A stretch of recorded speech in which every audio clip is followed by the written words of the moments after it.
안녕하세요. 사연 읽어주는 삽별입니다. 오늘도 저와 함께 재밌는 사연 들어보세요. 어떤 배신은 칼로 오지 않는다.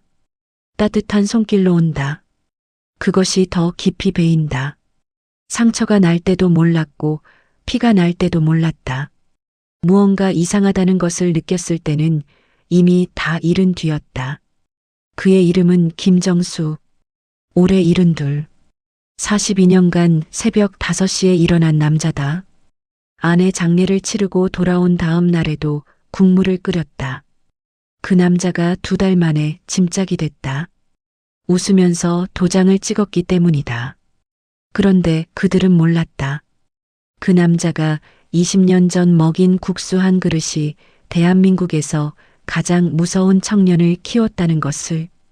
드라마를 보시기 전에 구독, 좋아요를 눌러주시면 드라마 제작에 큰 힘이 됩니다. 새벽 4시 50분. 서울 마포구 공덕동 골목 안쪽. 간판 하나가 어둠 속에서 먼저 켜진다. 정수한식. 낡은 간판에 붙은 형광등이 깜빡이다 자리를 잡는다. 그 불빛 아래서 김정수는 이미 앞치마를 두르고 있다. 62kg이 채 안 되는 몸. 굽은 등. 손마디마다 굳은 살이 박인 손. 그 손이 아무 망설임 없이 냄비 뚜껑을 연다. 멸치와 다시마를 우린 육수에서 뜨거운 김이 올라온다. 코 속으로 파고드는 냄새는 42년 동안 단 한 번도 변하지 않았다. 짭조름하고 구수하고 거기에 희미하게 단내가 섞인 냄새. 그 냄새가 이 골목에서 가장 먼저 아침을 알린다. 김정수는 국자를 들어 육수를 한번 젓는다. 쇠국자가 냄비 안쪽을 긁는 소리가 가게 안을 채운다. 그는 그 소리가 좋다. 42년 동안 매일 들었던 소리다. 아내가 살아있을 때는 그 소리에 맞춰 아내가 반죽을 밀었다. 밀대가 도마를 두드리는 소리와 국자 소리가 섞이면 가게 안이 살아있는 것처럼 느껴졌다. 지금은 혼자다. 그래서 국자 소리가 더 크게 들린다. 그는 소리를 더 세게 내며 저었다. 조금이라도 빈 공간을 채우려는 것처럼. 반죽은 50분 전부터 치대 놓았다.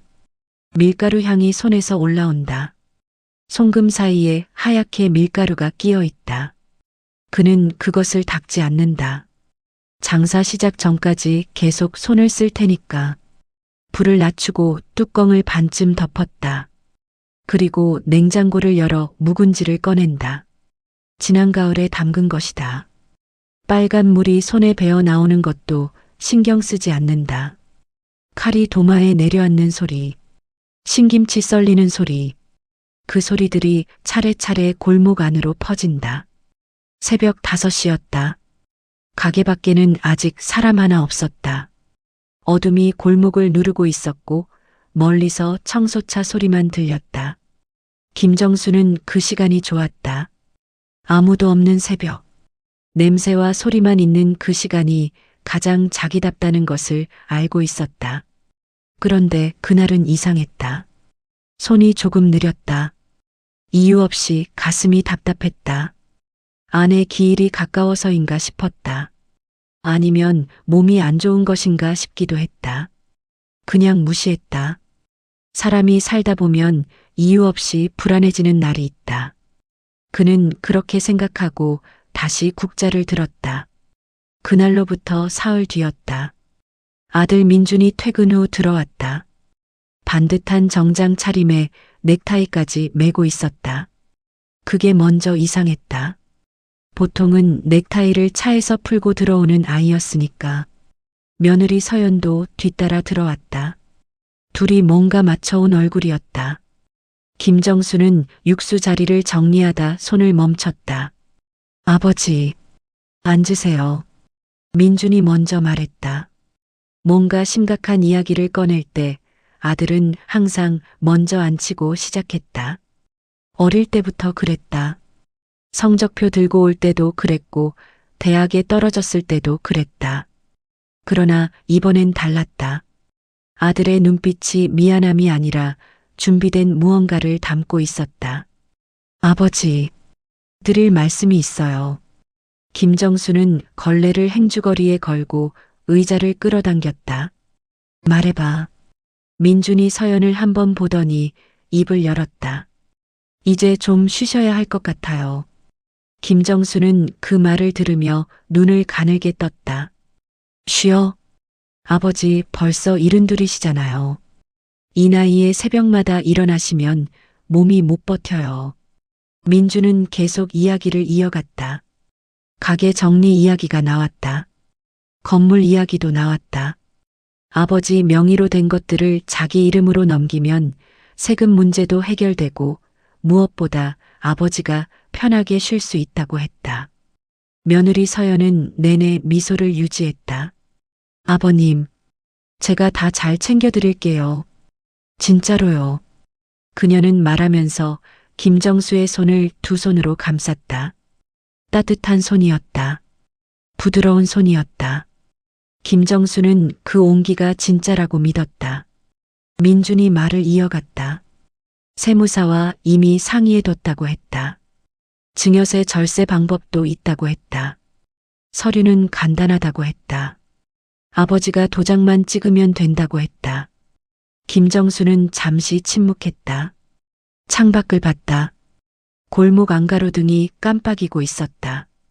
42년 동안 이 자리에서 버텼다. 손이 틀어지도록 일했다. 겨울엔 손가락 마디가 부어서 반죽을 치기 힘든 날도 있었다. 여름엔 육수김에 눈이 따가웠다. 그래도 버텼다. 그것이 이 가게고 이 골목이었다. 그런데 아들의 말은 틀린 말이 아니었다. 이 나이에 새벽 5시에 일어나는 것이 무리라는 건 김정수도 알고 있었다. 무릎이 삐걱거린 지는 오래됐다. 허리도 나빠졌다. 그래도 일어났다. 일어날 수밖에 없는 것이 있었다. 그게 뭔지는 이제 말하기 어려웠다. 습관인지 의무감인지 아니면 그냥 이 냄새가 좋은 건지. 아들인데 뭐. 김정수는 그 말 한마디를 하고 웃었다. 세무사 사무실은 강남에 있었다. 환하고 깨끗한 사무실이었다. 책상에 서류가 가지런히 놓여 있었다. 최상훈 세무사는 안경을 고쳤으며 서류를 짚어가며 설명했다. 부동산 증여, 사업자 명의 이전, 예금 통장 명의 변경, 그것이 전부였다. 최상훈은 설명하는 내내 김정수의 눈을 피하는 듯 했다. 나중에 생각해보면 그게 이상했다. 그 순간에는 몰랐다. 정말 전부 증여하시는 겁니까? 직원이 확인하듯 물었다. 김정수는 웃었다. 아들인데요 뭐. 도장이 서류 위에 찍혔다.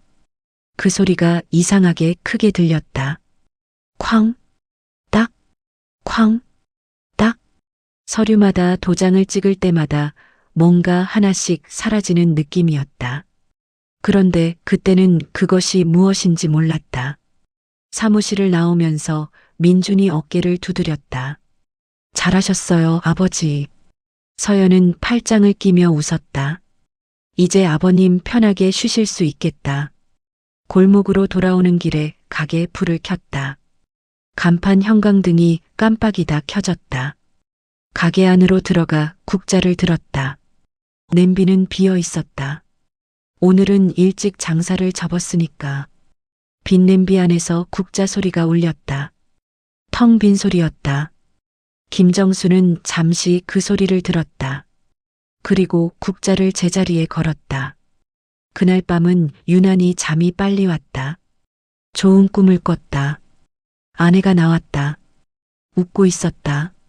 그런데 아내는 아무 말도 하지 않았다. 그냥 보기만 했다. 눈빛이 조금 슬펐다. 2달이 지났다. 처음엔 작은 변화였다. 눈치채지 못할 정도로 작은 것들이었다. 아들의 전화가 짧아졌다. 이전엔 통화를 하면 이런저런 이야기를 했다. 요즘 사업은 어떠냐? 밥은 잘 먹느냐? 그런 말들이 오고 갔다. 그런데 어느 순간부터 전화를 받으면 응. 바빠서 나중에 그 세 마디가 전부였다. 며느리 서연은 더 빨리 변했다. 예전엔 아버님 하며 말을 먼저 붙였다. 시장에서 좋은 과일 나왔다며 챙겨왔고 병원 검진 날짜 잡아줬다며 연락이 왔다. 그런데 어느 날부터 먼저 연락이 오지 않았다. 가끔 밥 먹으러 들르면 서연은 핸드폰만 봤다. 그것도 이상했지만 김정수는 이해하려 했다. 요즘 젊은 사람들은 다 그렇게 바쁘다고 생각했다. 그날 저녁이었다. 식탁에 셋이 앉아 밥을 먹고 있었다. 민주는 말이 없었고 서연은 반찬을 집으면서 핸드폰을 봤다. 김정수는 국물을 홀짝이며 창밖을 봤다. 그때 서연이 불쑥 말했다. 아버님, 응? 혹시 지방 내려가실 생각 없으세요? 젓가락이 멈췄다. 갑자기? 아니, 그냥 공기 좋은 데서 사시면 건강에도 좋고, 서울은 공기가 너무 안 좋잖아요. 민준이 즉시 끼어들었다. 여보, 그러나 이미 늦었다. 말은 뱉어졌고 공기는 굳었다. 서연은 핸드폰 화면을 내려다봤다. 민주는 헛기침을 했다. 김정수는 국물 한 숟갈을 더 떠서 입에 넣었다. 맛을 모르겠었다. 그냥 삼켰다. 그날 밤 방에 누워 천장을 봤다. 좁은 방이었다. 아들 집에 들어온 뒤로 이 방을 쓰고 있었다. 원래 서재로 쓰던 방이라고 했다.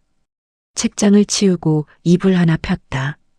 벽에 창이 없어서 낮에도 전등을 켜야 했다. 그것도 처음엔 이상하다 싶었지만 익숙해졌다. 사람은 무섭게 익숙해진다. 천장이 낯설었다.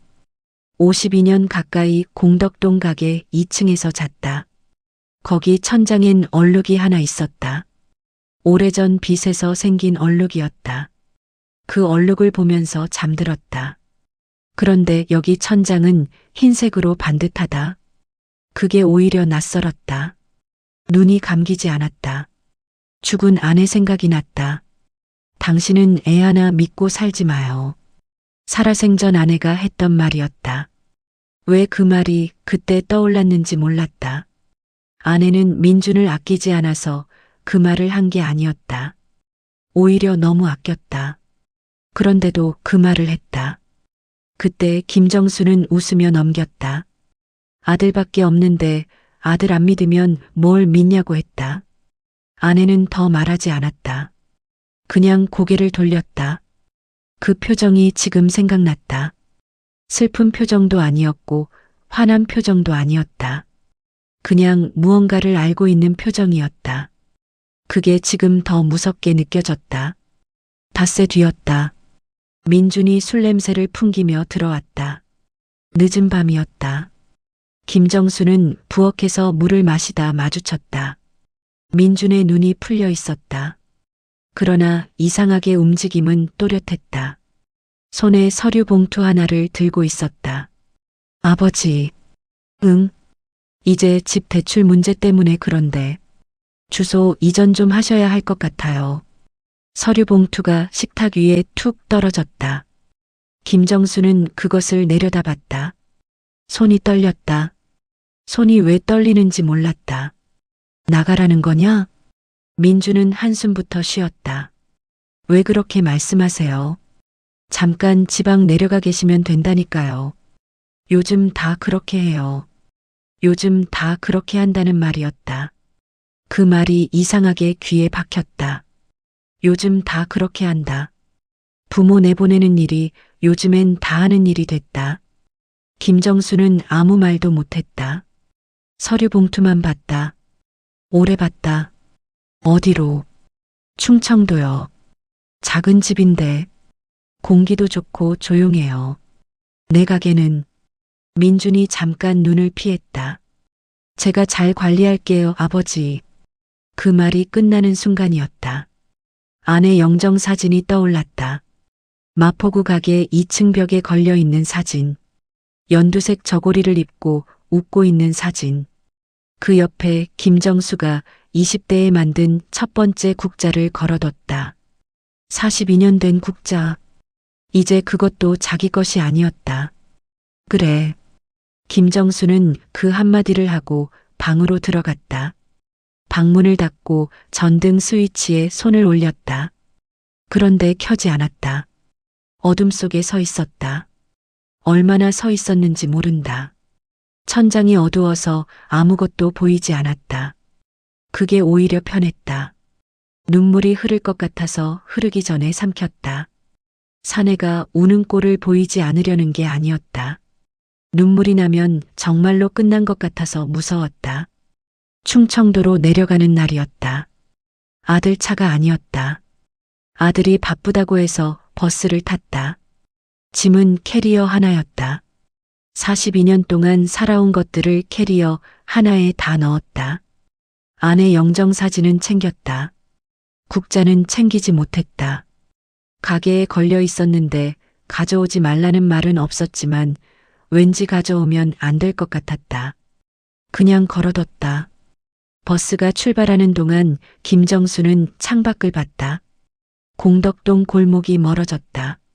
정수한식 간판 형광등이 아직 켜져 있었다. 낮인데도 켜져 있었다. 아마 민준이 켜놓은 것이겠지.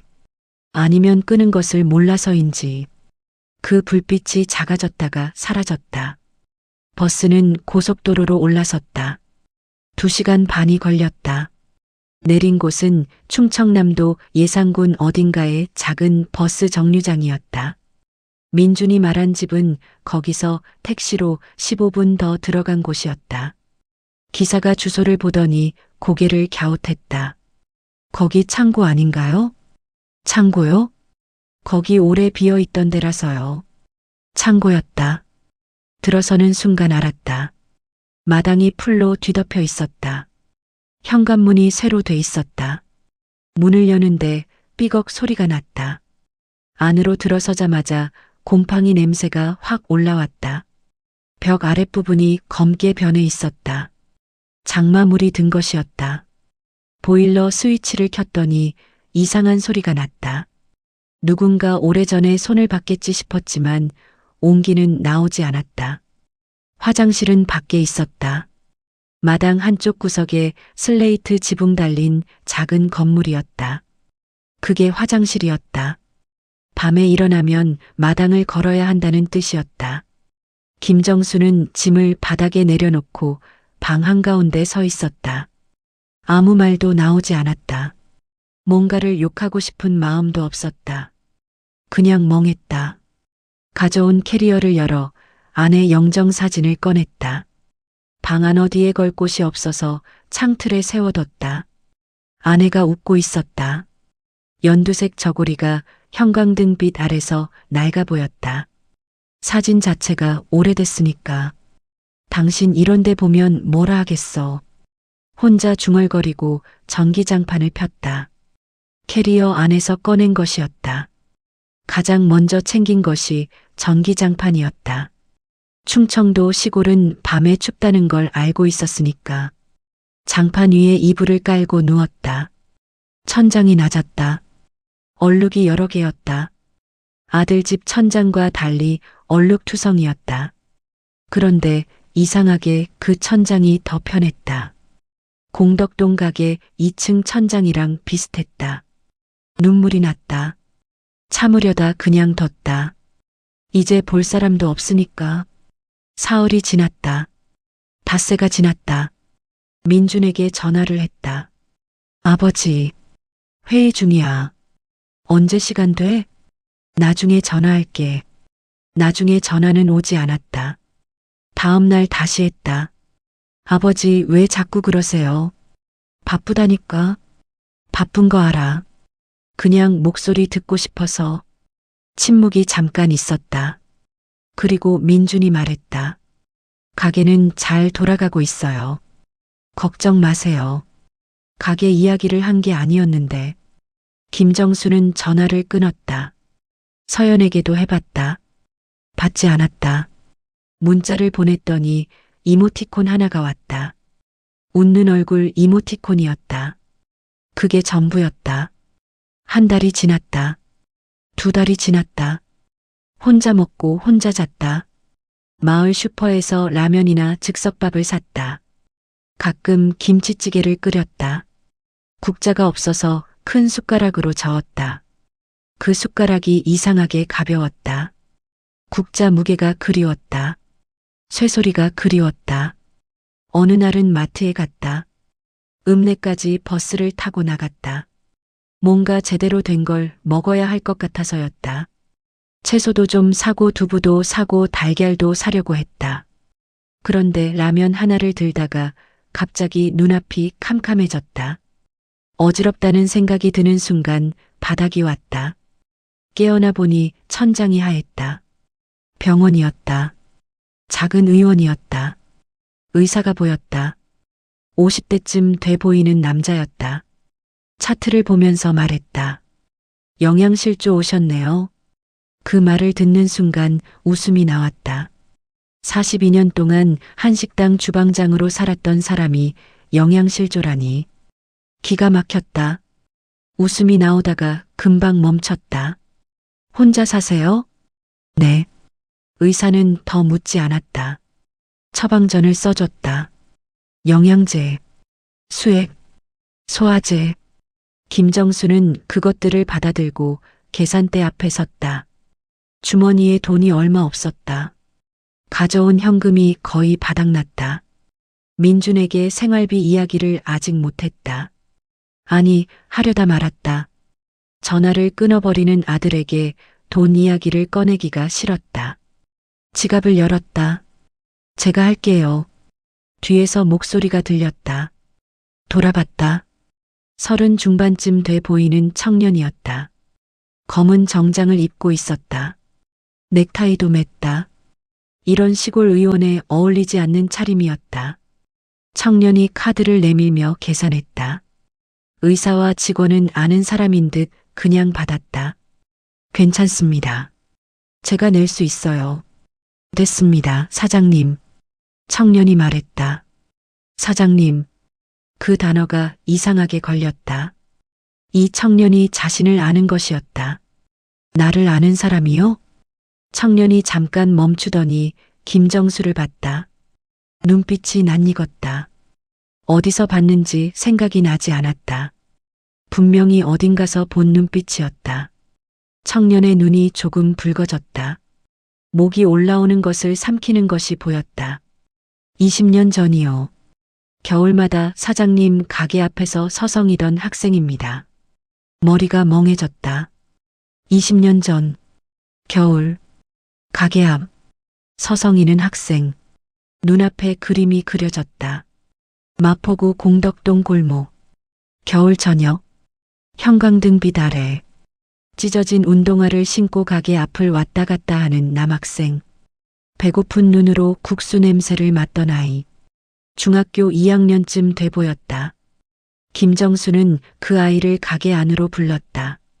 학생, 배고프지?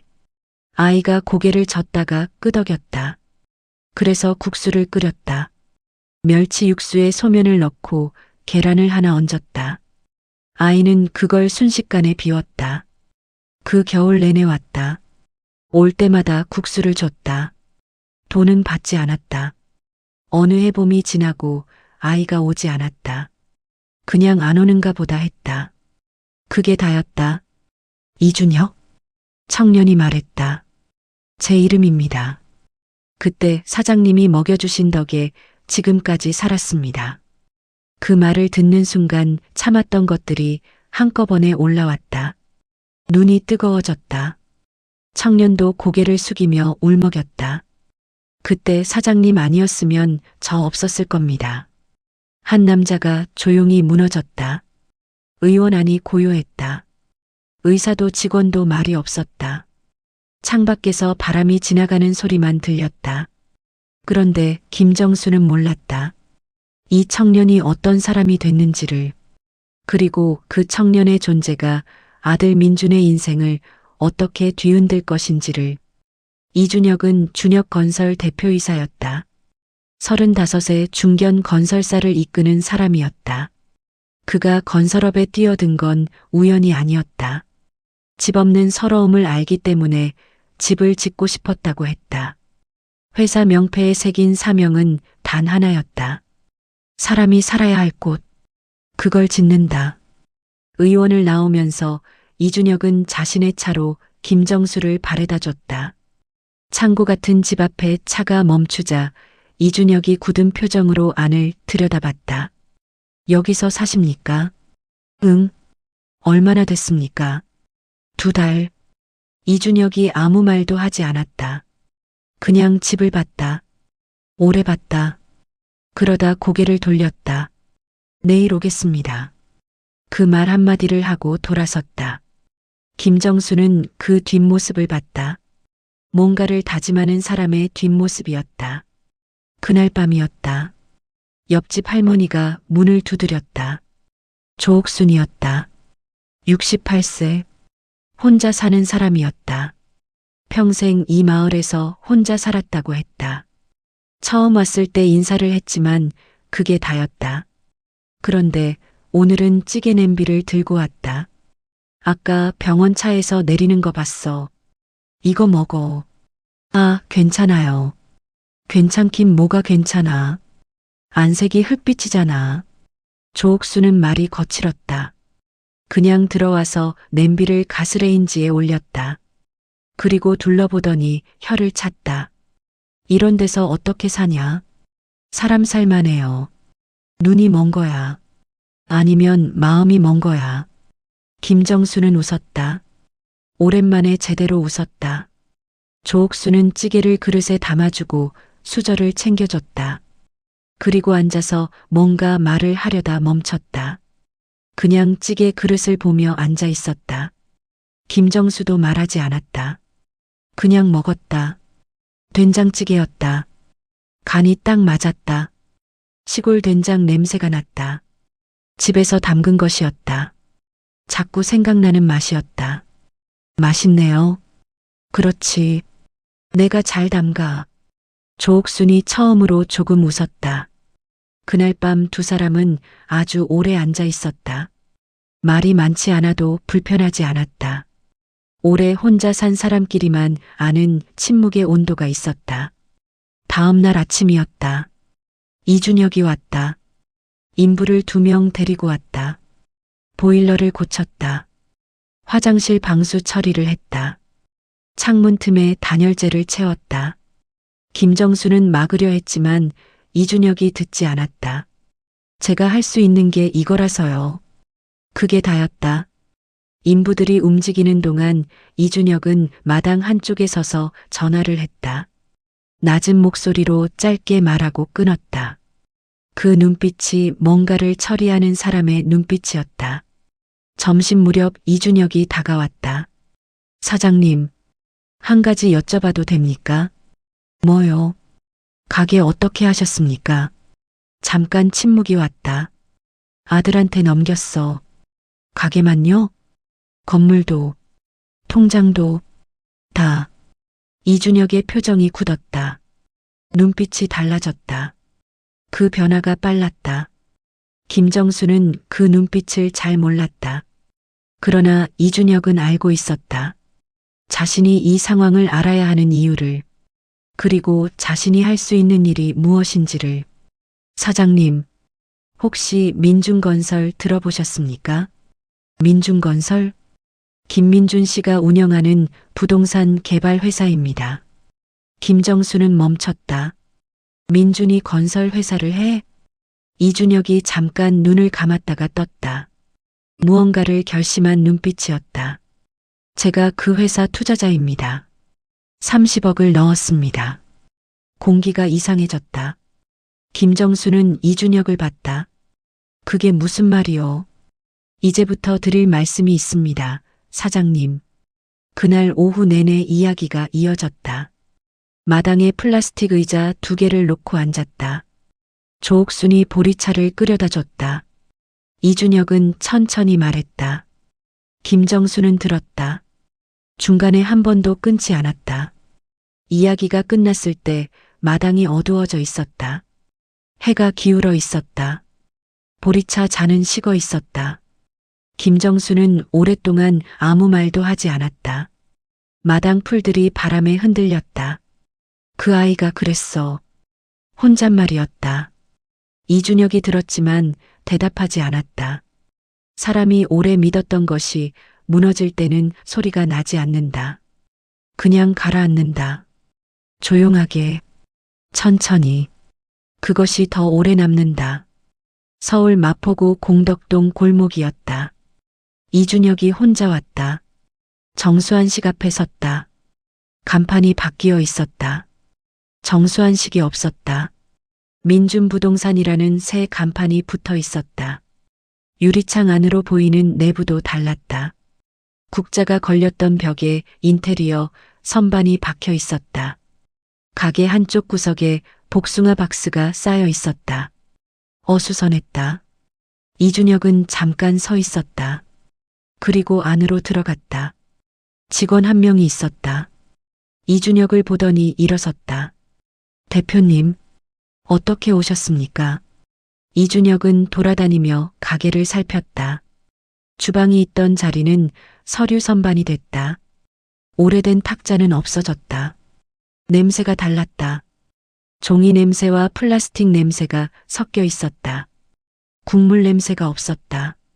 42년 동안 이 공간에 배어있던 냄새가 없었다.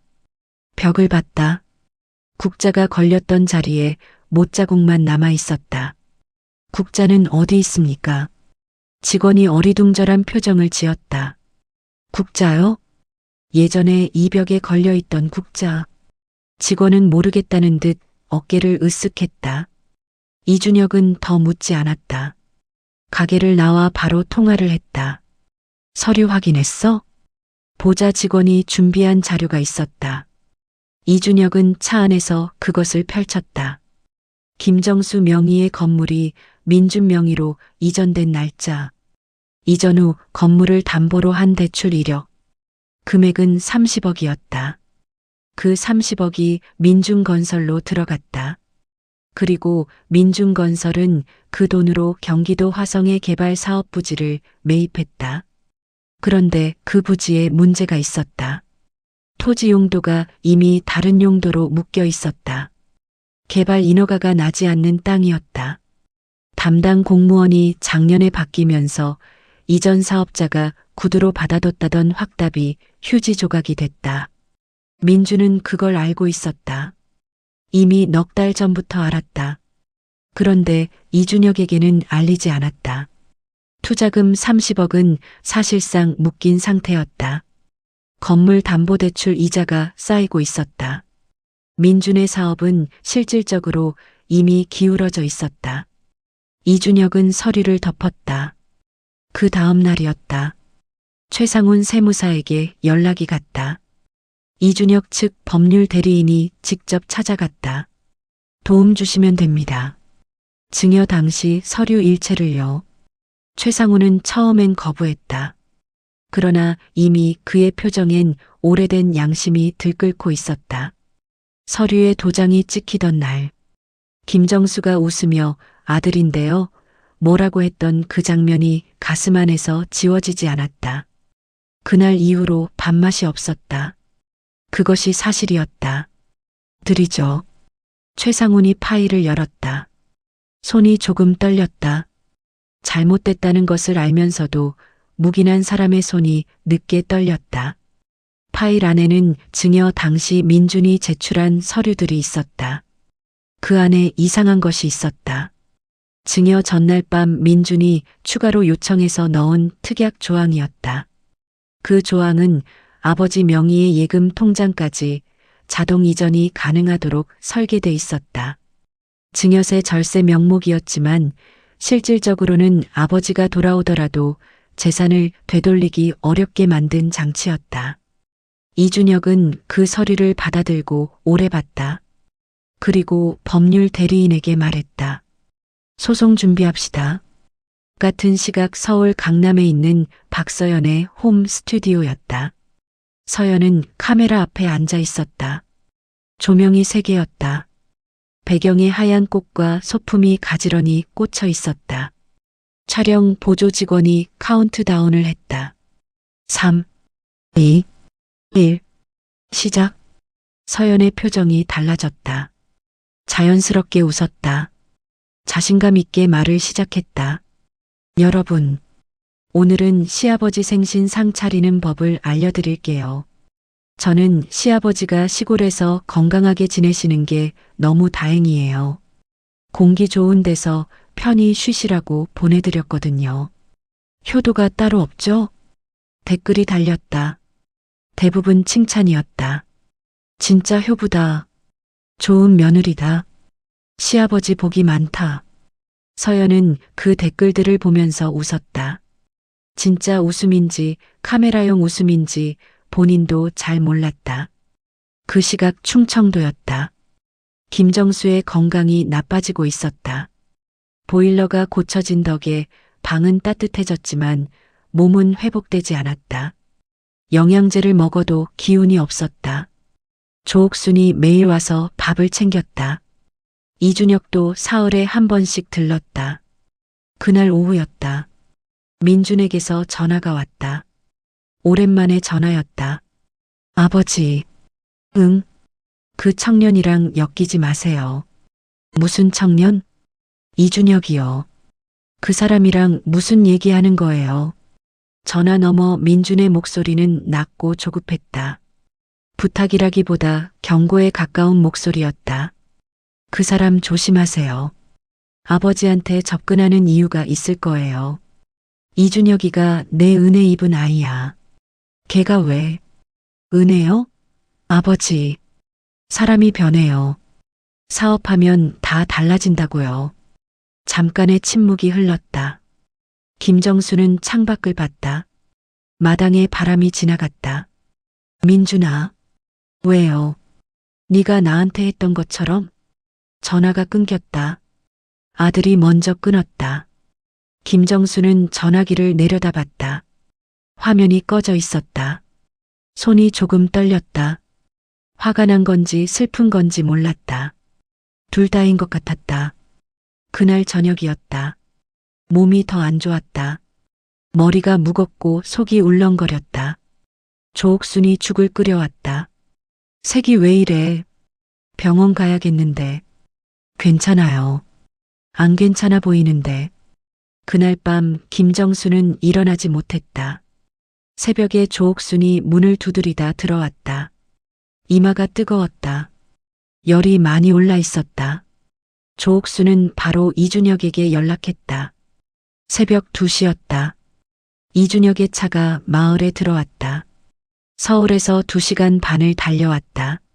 차에서 내리는 순간 조옥순이 나와 있었다. 많이 안 좋아. 이준혁이 안으로 들어갔다. 김정수가 누워 있었다. 전기장판 위에 이마에 물수건이 올려져 있었다. 숨은 쉬고 있었다.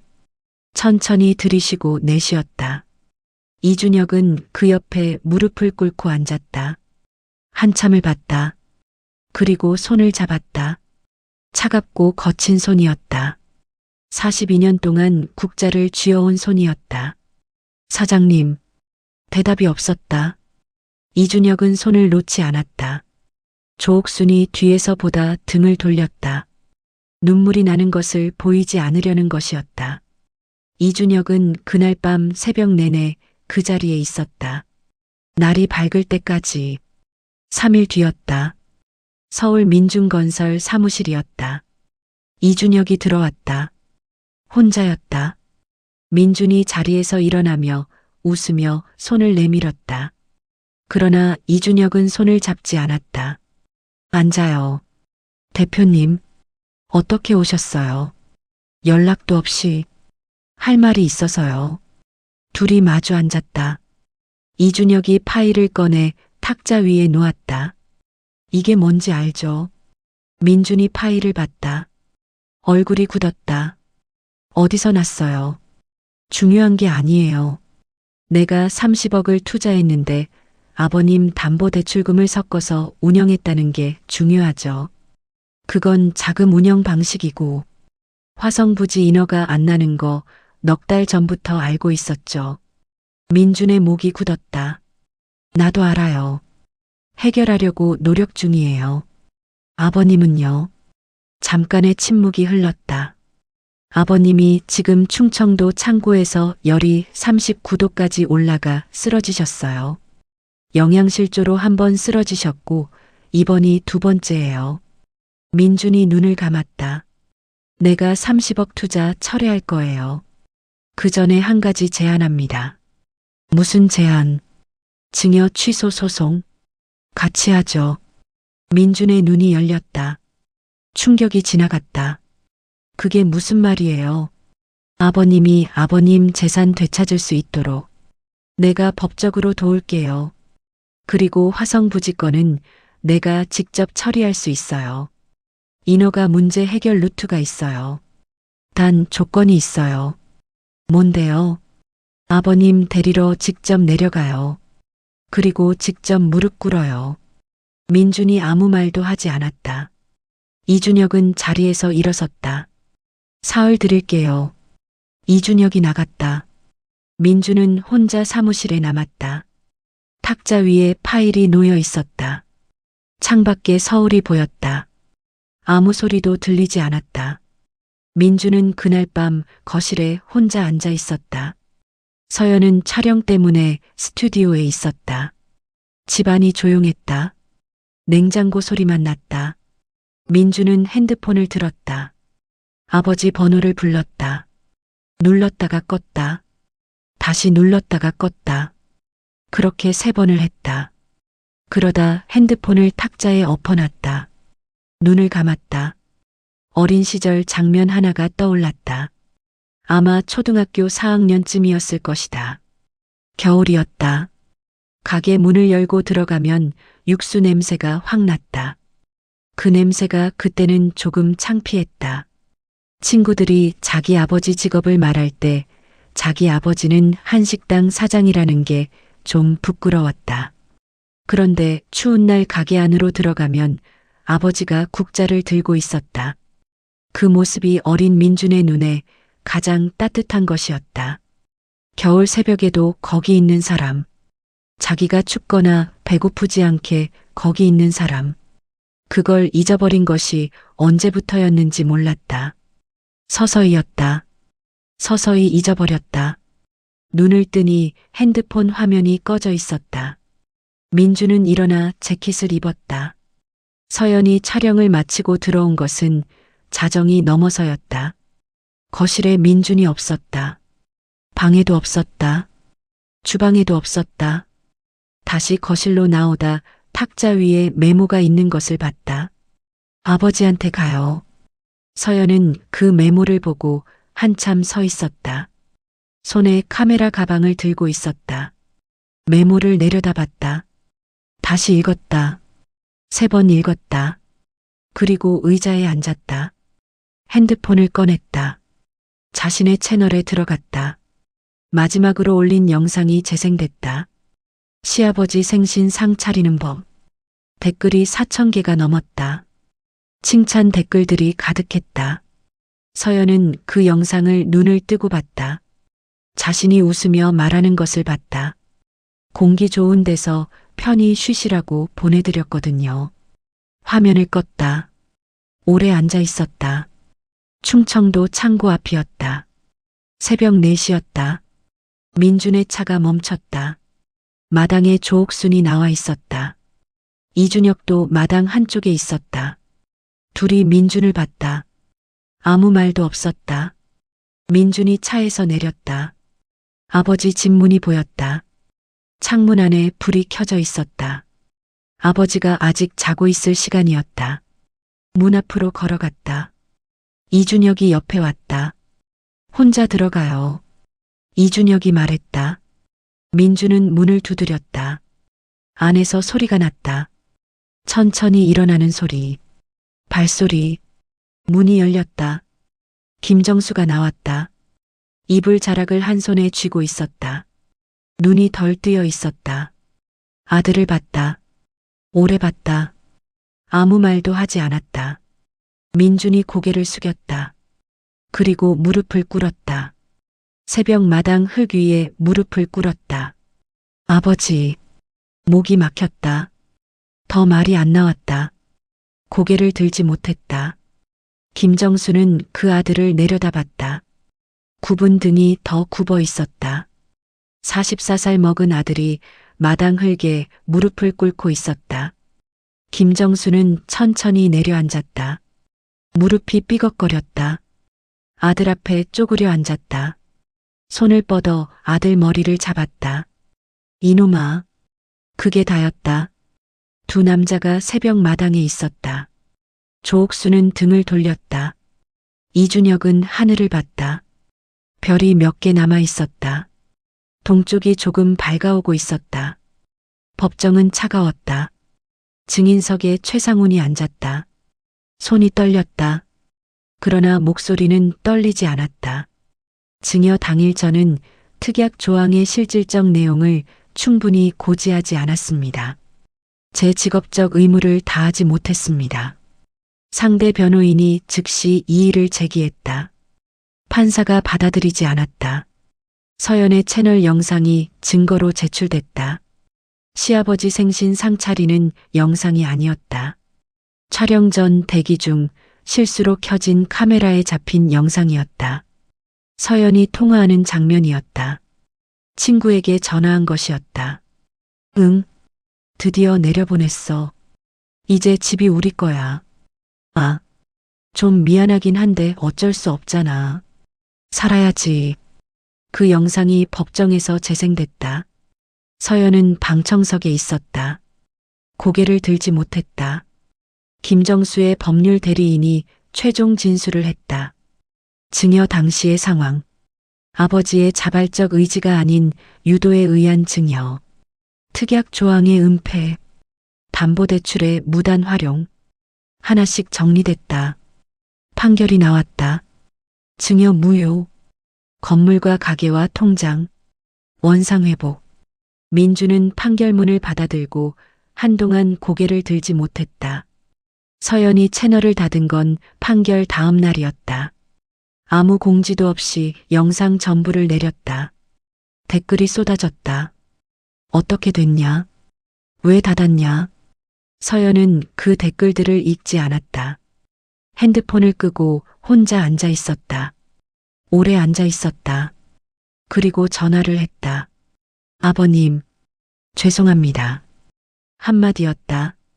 더 말하지 못했다. 전화기 너머로 한참 아무 소리가 없다가 김정수가 말했다. 밥은 먹었어? 서연이 전화기를 두 손으로 쥐었다. 눈물이 났다. 4월이었다. 봄이었다. 마포구 공덕동 골목에 다시 간판이 켜졌다. 정수한식. 낡은 간판 형광등이 깜빡이다 자리를 잡았다. 42년 동안 그래온 것처럼 이준혁이 가게 문을 열고 들어왔다. 손에 무언가를 들고 있었다. 국자였다. 쇠국자였다. 민중건설 창고 한쪽에 있었다고 했다. 직원이 잡동사니로 알고 치워뒀던 것이었다. 이준혁이 국자를 내밀었다. 찾았습니다. 김정수는 그것을 받았다. 두 손으로 받았다. 국자 손잡이 끝부분이 반질반질하게 달아 있었다. 42년 동안 같은 자리를 잡았던 흔적이었다. 손가락 굵은 살이 만들어낸 모양이 국자에 새겨져 있었다. 그것이 자기 손과 딱 맞았다. 오래 헤어졌다가 만난 사람 손처럼. 가게 다시 여세요. 이준혁이 말했다. 나이가 있는데. 그래도 여세요. 사장님 국수 먹고 싶어 하는 사람이 저 말고도 많을 겁니다. 김정수는 국자를 원래 자리에 걸었다. 벽에 걸린 못이 아직 그대로였다. 국자가 걸리는 소리가 났다. 작은 소리였다. 가게 안에 그 소리가 울렸다. 민준이 들어왔다. 앞치마를 입고 있었다. 처음 보는 모습이었다. 어색했다. 그래도 입고 있었다. 아버지, 제가 도울게요. 뭘 할 줄 알아? 배울게요. 김정수는 아들을 봤다. 아들이 눈을 피하지 않았다. 이번엔 피하지 않았다. 김정수는 천천히 냉장고로 갔다. 묵은지를 꺼냈다. 이리 와봐. 민준이 왔다. 김정수가 칼을 건넸다. 일단 이것부터. 둘이 나란히 도마 앞에 섰다. 민준이 칼을 잡았다. 어색하게 잡았다. 김정수가 옆에서 봤다. 아무 말 안 했다. 그냥 봤다. 이준혁이 밖에서 들여다봤다. 창문 너머로 두 사람이 보였다. 아버지와 아들이 나란히 서 있었다. 이준혁은 그 장면을 오래 봤다. 20년 전 그 골목에서 국수 냄새를 맡으며 서성이던 소년이 지금도 이 골목에 있었다. 이제는 다른 이유로. 다음 날 새벽이었다. 새벽 4시 50분. 정수환식 간판 형광등이 켜졌다. 깜빡이다 자리를 잡았다. 김정수는 이미 앞치마를 두르고 있었다. 육수 냄비를 올렸다. 멸치와 다시마를 넣었다. 불을 켰다. 냄비 바닥에서 열기가 올라오기 시작했다. 국자를 들었다. 손에 딱 맞았다. 42년 동안 이 무게를 든 손이었다. 무게가 낯설지 않았다. 냄비를 저었다. 국자 소리가 났다. 쇠소리가 가게 안을 채웠다. 그 소리가 벽에 닿아 돌아왔다. 밖에는 아직 어두웠다. 골목 안에 사람이 없었다. 멀리서 청소차 소리가 들렸다. 그리고 냄비 안에서 물이 끓기 시작하는 소리가 났다. 보글보글, 작게, 그리고 점점 크게. 김정수는 그 소리를 들으며 눈을 감았다. 잠깐이었다. 눈을 감고 그 소리만 들었다. 42년 동안 들었던 소리였다. 아내가 살아있을 때도 들었던 소리였다. 혼자였을 때도 들었다. 짐짝이 됐을 때도 이 소리가 듣고 싶었다. 눈을 떴다. 육수색이 우러나오고 있었다. 아직 맑은 색이었다. 더 끓이면 노란빛이 돌 것이다. 그때 맛이 난다. 급하면 안 된다. 서두르면 안 된다. 42년 동안 배운 것이 그것이었다. 문이 조심스럽게 열렸다. 민준이었다. 눈이 덜 뜨여 있었다. 반죽 그릇을 들고 있었다. 어젯밤에 치대 놓으라고 했던 것이었다. 됐어? 민준이 그릇을 내밀었다. 김정수가 반죽을 눌러봤다. 단단하지 않았다. 조금 덜 됐다. 더 해야 해. 알겠어요. 민준이 다시 치대기 시작했다. 도마 소리가 났다. 밀대 소리가 났다. 국자 소리와 섞였다. 가게 안이 두 사람으로 가득 찼다. 전에는 혼자라서 국자 소리만 울렸다. 지금은 달랐다. 아내 영정사진이 새가게 벽에 걸려 있었다. 연두색 저고리, 웃는 얼굴. 그 눈빛이 지금은 달라 보였다. 슬프지 않았다. 그냥 보고 있었다. 오래 바라보는 것처럼. 아버지. 민준이 반죽을 치대며 말했다. 응. 저 용서받을 수 있어요? 김정수는 국자를 저으며 대답하지 않았다. 잠깐 침묵이 흘렀다. 냄비가 보글거렸다. 나는 용서를 잘 못해. 민준이 멈췄다. 그런데 김정수가 말을 이었다. 이 국물은 잘 끓여. 민준이 다시 반죽을 치댔다. 아무 말도 하지 않았다. 도마 소리가 계속됐다. 창밖이 조금씩 밝아오고 있었다. 골목 안가로등이 꺼졌다. 그 자리를 새벽빛이 채웠다. 정수환식 간판 형광등은 여전히 켜져 있었다. 낮이 되어도 켜져 있을 것이었다. 저녁이 되어도 켜져 있을 것이었다. 그 불빛이 골목에서 가장 먼저 아침을 알렸다. 42년 동안 그래온 것처럼 이제 또 그렇게 할 것이었다. 국물이 끓었다. 노란빛이 돌기 시작했다. 냄새가 가게 밖으로 퍼졌다. 짭조름하고 구수하고 희미하게 단내가 섞인 냄새. 골목 안에 새벽 공기와 뒤섞였다. 그 냄새를 맡고 이준혁이 골목 입구에 멈춰섰다. 출근 중이었다. 검은 정장이었다. 넥타이를 맸다. 가게 쪽을 봤다. 간판 불이 켜져 있었다. 안에서 두 사람이 움직이는 것이 창문 너머로 보였다. 이준혁은 한 발짝 다가갔다. 그리고 멈췄다. 지금 들어갈 자리가 아니었다. 저 안에 있는 것은 아버지와 아들이었다. 자기 자리가 아니었다. 이준혁은 그 자리에 잠깐 서 있었다. 냄새를 맡았다. 20년 전 겨울 그 냄새였다. 찢어진 운동화 신고 서성이던 소년이 맡았던 그 냄새. 그때는 배고파서 맡았고 지금은 다른 이유로 맡았다. 뭔지 정확히 표현하기 어려웠다. 그냥 이 냄새가 세상 어딘가에 있다는 것. 그게 다인 것 같았다. 골목을 빠져나가며 이준혁은 한 번 더 돌아봤다. 정수한식. 그 불빛이 골목 안에 번지고 있었다.